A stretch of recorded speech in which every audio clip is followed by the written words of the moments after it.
Senhor, porém, lhe disse: assim qualquer que matar a Caim será vingado 7 vezes. E pôs o Senhor um sinal em Caim para que não ferisse de morte quem quer que o encontrasse. Retirou-se Caim da presença do Senhor e habitou na terra de Nod, ao oriente do Éden. Que Deus nos abençoe. Vamos falar com Deus. Pai querido, fale conosco, queremos ouvir a Tua voz, queremos guardar no coração a Tua palavra e queremos extrair dela lições que possam marcar a nossa vida hoje para sempre. Alimenta as nossas almas, Senhor, que nenhum de nós saia daqui sem o alimento espiritual, sem a força do Senhor, sem a direção do Senhor, sem a iluminação da Tua palavra. É o que nós te pedimos, no nome de Jesus, para a glória de Jesus. Amém. Meus irmãos, nós temos assistido à banalização da vida, como a vida tem sido banalizada. Por exemplo, quem mata um ser humano, ele pode responder o seu processo em liberdade. Mas quem mata um tatu, o crime é inafiançável, você vai para a cadeia e você vai responder o seu processo na cadeia. A vida humana tem sido banalizada. É a destruição do homem pelo próprio homem, acontecendo ao longo da história. Como diz o filósofo inglês Thomas Hobbes, ele diz o seguinte: o homem é o lobo do homem. O homem é o lobo do homem. Nós vemos mesmo nessa pandemia quantos feminicídios, quantas famílias destruídas, quantos maridos que juraram no altar amor eterno à sua esposa e a mataram, né, por causa da confusão conjugal, ou mulher também que mata os seus maridos. Ou seja, o homem, apesar de ser racional, muitas vezes age irracionalmente, destruindo uns aos outros. Hoje se mata e se morre como se come um pãozinho. A vida humana tem sido banalizada. E o Brasil é campeão em homicídios. Por exemplo, em 2019 foram mortos 41.730 pessoas. Já pensaram o que é isso? É muita gente. 41.730 mortes. Em 2020, vocês pensam que aumentou ou diminuiu? 2020 não foi o início da pandemia? Não foi? Todo mundo em casa, quarentena, aumentou. Sabe quantos por cento aumentou? 5%. Ou seja, nós saímos de 41 para 43.892 mortes. Ou seja, mais de 2.000 mortes a mais no ano de pandemia, no ano da Covid-19, em plena pandemia. E o texto lido descreve aqui para nós a história de 2 irmãos, Caim e Abel. 2 histórias, 2 escolhas. E aqui nós podemos ver Caim e Abel, filhos do mesmo pai, 2 irmãos, receberam a mesma educação, foram criados debaixo do mesmo teto, debaixo do mesmo convívio social, receberam a mesma educação, e naquele tempo ainda não tinha notícia de violências, não tinha Rede Globo, não tinha Record, não tinha SBT, não tinha Rádio Patrulha, não tinha jornal.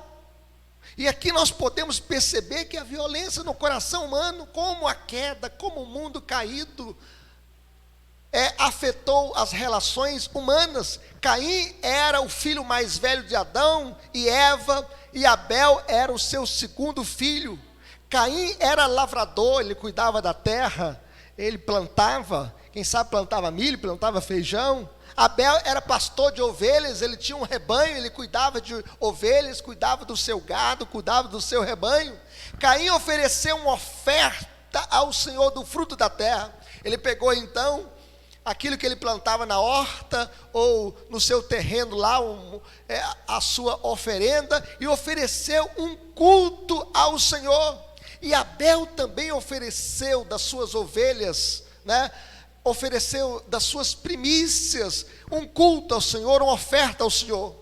Só que Deus se agradou de Abel, de sua oferta, mas Deus rejeitou Caim e a sua oferta. Por isso ele ficou irado, ele ficou zangado, ele ficou com o semblante caído, ele ficou emburrado, ele ficou furioso, ele fechou a cara e não gostou, porque Deus recebeu a oferta de Abel, mas não recebeu a sua oferta.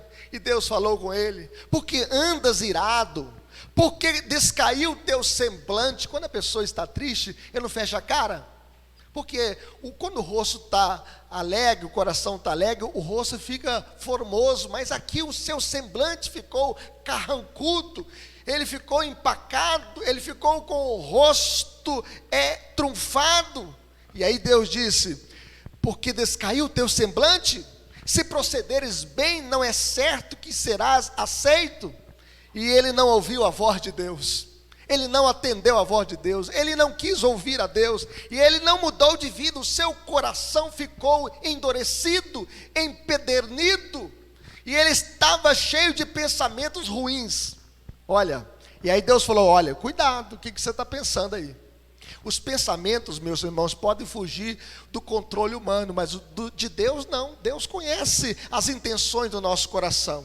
Deus sabe o que vocês estão pensando aí agora. Deus sabe quando você deita na cama e fica imaginando coisas. Deus sabe o que nós pensamos. E ele então chamou o seu irmão para o campo e covardemente matou o seu irmão. Ele cometeu um crime chamado, no Código Penal, de triplamente qualificado. Por que triplamente qualificado? Ele cometeu um homicídio triplamente qualificado. Motivo fútil, por quê? Por inveja. Ele invejou o seu irmão e queria estar no lugar do seu irmão. Ele invejou a oferta do seu irmão, que foi aceita, e a dele não. E o meio foi cruel. Provavelmente ele usou um pedaço de pau, uma ripa, um caibro, mais ou menos uma madeira, e matou o seu irmão a pauladas. E o modo foi de modo dissimulado. Ele falou assim: vamos ao campo. O seu irmão pensou: não, meu irmão, amigo do peito, sangue é do meu sangue, carne da minha carne. E foram ao campo. E ele se passou por amigo, por conselheiro, por companheiro, por irmão confiável, dando mostra de amizade. O homicídio, meus irmãos, é um crime contra a vida. É um crime triplamente qualificado. Segundo o Código Penal, a pessoa deveria responder esse crime de 12 a 30 anos de reclusão. O homem é a imagem e semelhança de Deus. E só Deus pode dar a vida, e só Deus pode tirar a vida. A vida humana está sendo banalizada. Quantas pessoas às vezes perdem a vida por causa de um celular? A pessoa então entrega, e a pessoa vai lá, ainda atira na cabeça do outro. Ou para roubar a aposentadoria de um idoso, entra numa propriedade, arromba a porta, sabe que o idoso pegou aquele dinheiro e levou para dentro de casa para fazer a compra do mês, para pagar o remédio, e a pessoa entra, arromba, mata e rouba. É chamado o latrocínio, é o roubo seguido de morte. Nenhum homem, meus irmãos, tem o direito de tirar a vida de outro homem. Só Deus pode dar a vida, e só Deus pode tirar a vida. O direito à vida é inviolável, e nós devemos amar a vida, respeitar a vida, cuidar da vida e amar o nosso semelhante. No entanto, com a queda do homem, o pecado separou o homem de Deus, separou o homem dele mesmo. É por isso que nós temos depressão. Nessa pandemia aumentou a depressão, e separou o homem do próximo. Nessa pandemia, em vez de ter o melhor convívio social, um convívio familiar, aumentou-se o número de feminicídio, e a Lei Maria da Penha tem sido acionada todos os dias por causa da violência doméstica. E o homem se separou também da natureza, porque às vezes ele passando num campo, ele bota fogo no terreno do outro. A Bíblia diz, meus irmãos: eis o que tão somente achei, que Deus fez o homem reto, mas ele se meteu em muitas astúcias. E a pergunta que eu quero fazê-la nesta noite é: por que Deus não aceitou a oferta de Caim? Por que Deus não aceitou o culto de Caim? Deus não aceitou a oferta de Caim porque o pecado estava no seu coração, porque ele amava o pecado. Ele estava introjetando o mal no seu coração. Deus disse para Caim: se procederes bem, não é certo que serás aceito. Se todavia procederes mal, eis que o pecado jaz à porta, o seu desejo será contra ti, mas a ti cumpre dominá-lo. E João faz a afirmação, meus irmãos, dizendo o seguinte: não segundo Caim, que era do maligno e assassinou seu irmão. E por que o assassinou? Porque as suas obras eram más e as de seu irmão justas. Veja bem que Caim fazia parte da semente de Satanás, da semente da serpente. Ele seguia, era a serpente. Deus não aceitou a oferta de Caim porque ele estava vivendo em pecado e não se arrependeu. Deus o advertiu, mas ele não ouviu a Deus. Deus falou com ele, mas ele não deu atenção a Deus. Deus está nos ensinando, meus irmãos, que o princípio fundamental de aceitação do nosso culto depende da qualidade do caráter do adorador. Isaías diz o seguinte: de que me serve a minha multidão dos vossos sacrifícios, diz o Senhor? Eu estou farto dos holocaustos de carneiros, da gordura de animais selvados, e não me agrado do sangue de novilhos, nem de cordeiros, nem de bodes. Não continueis a trazer vãs ofertas, o incenso é para mim abominação, também as festas da lua nova, os sábados e a convocação das congregações, porque não posso suportar a iniquidade associada ao ajuntamento solene. Deus sabe quando o nosso coração está juntinho dele e quando o nosso coração está longe dele. Deus sabe quando o nosso coração é fiel a ele e quando o nosso coração é rebelde à sua palavra. Por isso o profeta Miqueias chega a dizer: com que me apresentarei ao Senhor e me inclinarei ante o Deus excelso? Virei perante ele com holocausto, com bezerros de um ano, agradar-se-á o Senhor de milhares de carneiros, de 10.000 ribeiros de azeite. Darei o meu primogênito pela minha transgressão, o fruto do meu corpo pelo pecado da minha alma. Ele te declarou, o homem, o que é reto e o que é bom, e o que o Senhor pede de ti: que pratiques a justiça, ames a misericórdia e andes humildemente com o teu Deus. É isso que Deus quer de nós, que possamos amar a misericórdia, praticar a justiça e andar com Deus humildemente na sua presença. A oferta de Caim não foi aceitável, porque era o culto proveniente de um coração mau, de um coração rebelde, de um coração que não queria Deus. Caim, em momento algum, se arrependeu do seu pecado. Caim, em momento algum, ele parou assim: ó Deus, tem misericórdia, tira esse pensamento da minha cabeça. Senhor, muda o meu coração. Senhor, tira as intenções que estão passando na minha mente e no meu coração. Senhor, me liberta desse pecado. Senhor, eu confesso a ti que eu sou pecador. Não, ele continuou na dureza do seu coração. Ele não se arrependeu da sua ira, da sua inveja, do seu homicídio. Ele continuou duro de coração. Por que Deus aceitou a oferta de Abel? Primeiro, meus irmãos, porque ele ofereceu o melhor para Deus. Ele ofereceu as primícias. Ele não pegou assim: olha, tem uma ovelhinha aqui com a perna quebrada, eu vou oferecer para Deus. Não, ele ofereceu o melhor do seu rebanho para Deus. Nós devemos oferecer o melhor da nossa vida a Deus, meus irmãos. Deus não aceita o pior daquilo que nós queremos oferecer. Deus não quer o resto. Deus merece o melhor de nós, do nosso tempo, dos nossos bens, da nossa vida, dos nossos pensamentos. Deus não aceita um culto de qualquer maneira. Nós devemos oferecer o melhor no louvor, o melhor na pregação, o melhor na doação. Nós devemos oferecer o melhor para Deus, porque Deus nos deu o melhor. Ele nos deu o seu Filho Jesus para morrer por nós, sendo nós ainda pecadores, e nós iremos dar o pior para Deus. O Senhor disse para o seu povo em Israel: quando trazeis o animal cego para o sacrificar, não é isso mal?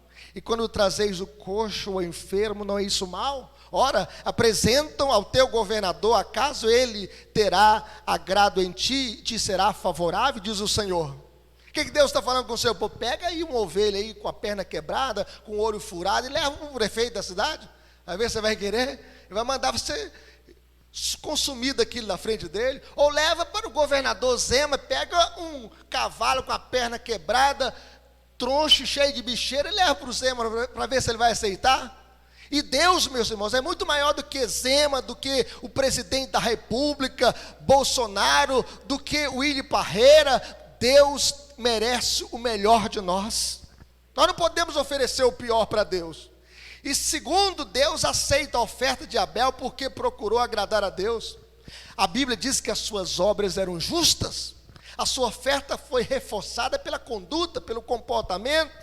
E Deus liga o culto aceitável, a atitude ao procedimento.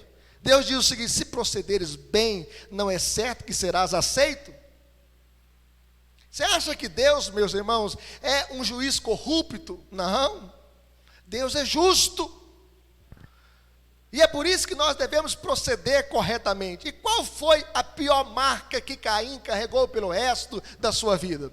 Se você ler aqui o verso 15, diz o seguinte: o Senhor, porém, disse assim: qualquer que matar a Caim será vingado 7 vezes. E pôs o Senhor um sinal em Caim para que não o ferisse de morte quem quer que o encontrasse. Aqui foi um sinal para que ninguém matasse Caim.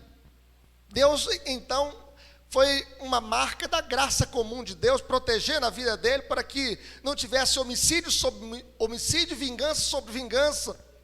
Ainda não tinha a pena capital, a pena de morte.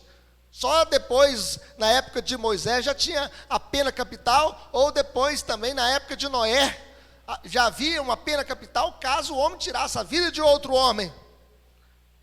Mas eu quero dizer para vocês que a pior marca de Caim foi a marca da inveja. Caim achava que não era justo a aprovação de seu irmão. Ele não adorava olhando para si e para Deus, ele adorava olhando para o lado. Inclusive nós iremos adorar aqui, iremos participar da ceia. A Bíblia não diz examine o seu irmão que está do lado. A Bíblia faz examine a si mesmo, e assim como do pão e beba do cálice. Só que Caim ficava olhando do lado, invejando. Ele queria competir com o seu irmão, o seu culto era competitivo. Mas a pior marca de Caim foi a marca do ódio, em vez de ser a marca do amor. O semblante descaído, pensamento de morte na sua cabeça. E a Bíblia chega a dizer: todo aquele que odeia o seu irmão é assassino. Ora vós sabeis que todo assassino não tem vida permanente em si. Às vezes a pessoa pode cometer um crime aqui, fugir para o Paraguai, meus irmãos, mas não fugirá do juízo de Deus. Ninguém vai fugir do juízo de Deus. Pode fugir do juiz, pode fugir da polícia civil, da polícia militar, do exército, das forças armadas, mas de Deus ninguém foge. Mas a marca de Caim foi a marca do homicídio. Ele executou o que ele tinha premeditado, a morte de seu irmão. E a marca de Caim foi a marca da mentira. Quando Deus perguntou: onde está o teu irmão Abel? Ele diz: eu não sei. Acaso eu sou o tutor de meu irmão? Veja bem que ele queria mentir para Deus. E pode mentir para o seu semelhante, para o seu pai, para a sua mãe, para Adão e para Eva, mas para Deus, meus irmãos, ninguém pode. E a marca de Caim também foi a marca do orgulho espiritual, porque atrás do crime, a ira, por trás da ira, a inveja, por trás da inveja, o orgulho, e o orgulho porque a oferta de Abel foi preferida e não a sua, como ele era orgulhoso. Mas Jesus, nós devemos aprender com Jesus, meus irmãos. Jesus fala assim: bem-aventurados os humildes, porque deles é o reino dos céus. O Senhor Jesus diz: aprendei de mim, que sou manso e humilde de coração. E o Senhor Jesus diz que todo aquele que se exalta será humilhado, mas o que se humilha será exaltado. Nós devemos nos humilhar aos pés do Senhor. Nós estamos vivendo em uma pandemia que atingiu o mundo inteiro, meus irmãos. Nós devemos nos humilhar aos pés do Senhor, como a Bíblia diz: se meu povo que se chama pelo meu nome se humilhar, orar e me buscar e se converter dos seus maus caminhos, então eu virei dos céus, perdoarei os seus pecados e sararei a sua terra. Que Deus possa sarar a nossa família. Quantos dos nossos filhos estão longe de Deus, quanto que esfriaram na fé, quanta luta, e é tempo da gente se humilhar aos pés do Senhor. Mas a marca de Abel, meus irmãos, foi a marca da fidelidade, a marca da fé, a marca do bom testemunho. Hebreus 11:4 está escrito: pela fé Abel ofereceu a Deus mais excelente sacrifício do que Caim, pelo qual obteve bom testemunho de ser justo, tendo a aprovação de Deus quanto às suas ofertas. Por meio dela também, mesmo depois de morto, ainda fala. A marca de Abel foi a marca da fé, a marca do bom testemunho, a marca do amor a Deus, a marca da fidelidade, a marca do compromisso com Deus. Essa foi a marca de Abel. E o meu desejo, meus irmãos, é que também nós possamos deixar um legado para as futuras gerações, que nós possamos ter a marca da fidelidade e do amor a Deus. E eu quero concluir dizendo 3 coisas. O que aprendemos da história desses 2 irmãos? 2 histórias, 2 escolhas. Primeira coisa, meus irmãos, que nunca é tarde demais para começar a fazer o que é certo. Nunca é tarde. Quem sabe você já errou muito na vida. Quem sabe você está longe de Deus. Quem sabe você que está me ouvindo aqui está com o coração gelado, apático, frio. Que você possa recomeçar a buscar a Deus.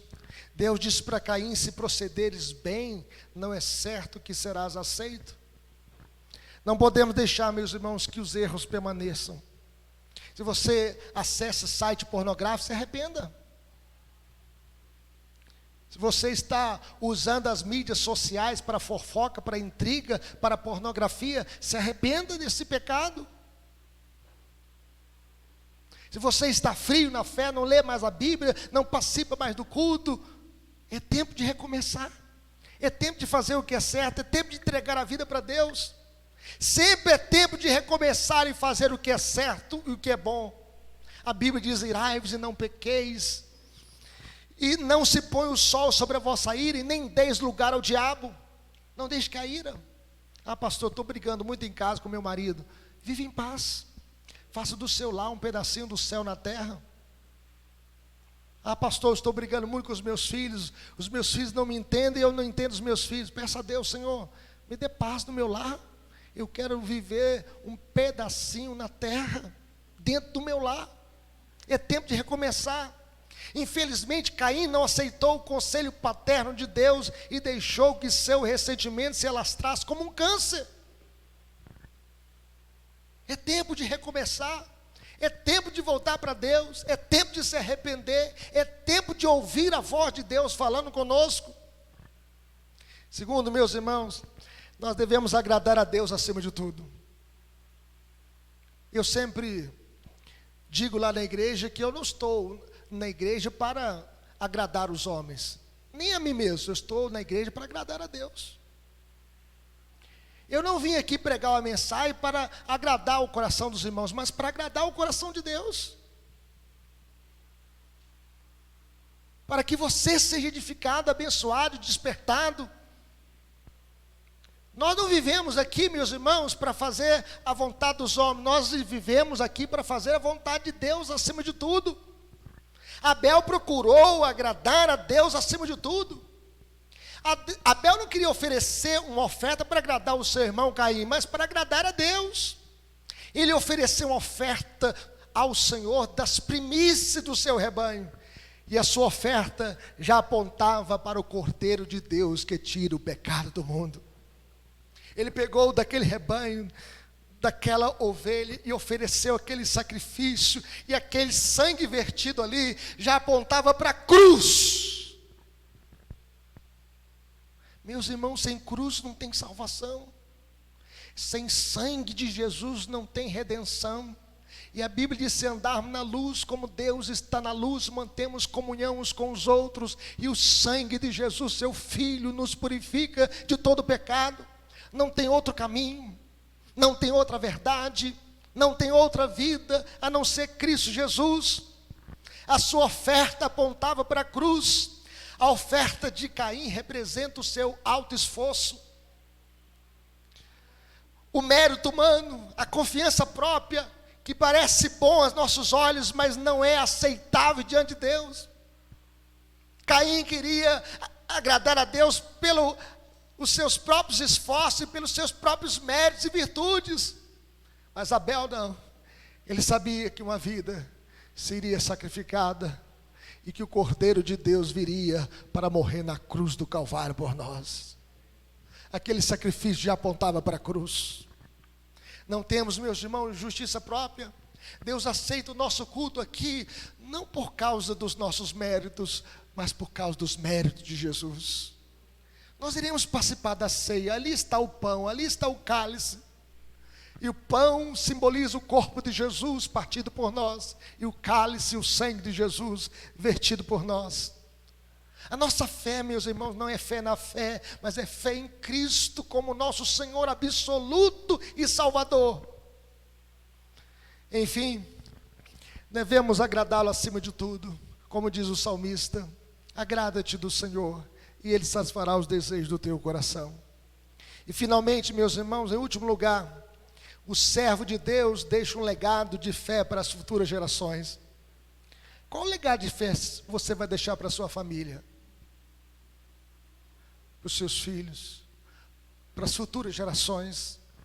Abel está no topo da lista dos heróis da fé do Antigo Testamento. Quando você pega lá a lista dos heróis da fé em Hebreus 11, ali está o nome de Abel. Mesmo depois de sua morte, Abel é uma testemunha constante. Mesmo depois de sua morte, seu exemplo encoraja as pessoas a buscarem ao Senhor, porque Ele abençoa aqueles que o buscam. Embora Abel esteja morto, há muito tempo atrás, por meio da fé ainda fala. Abel continua falando. O seu testemunho continua falando.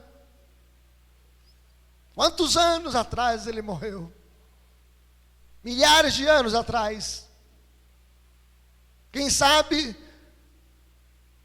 7.000 anos atrás. E ele continua falando através daquilo que ele deixou de legado para as futuras gerações. Que possamos, meus irmãos, deixar um legado para as futuras gerações de amor a Deus, de fé a Deus. Daquele que perseverou mesmo em meio à pandemia. Daquele que mesmo tentado pelo diabo de todas as formas, resistiu. E a Bíblia diz: resistiu o diabo e ele fugirá de vós. Daquele que, quem sabe, até a sua própria família gostaria que você desviasse do caminho. Mas você não ouviu, porque você é ovelha do bom Jesus, o bom pastor. Porque as minhas ovelhas ouvem a minha voz. Que Deus nos abençoe. Vamos orar? Vamos falar com Deus, vamos colocar em pé. Vamos pedir ao Senhor que nos visite, que nos abençoe.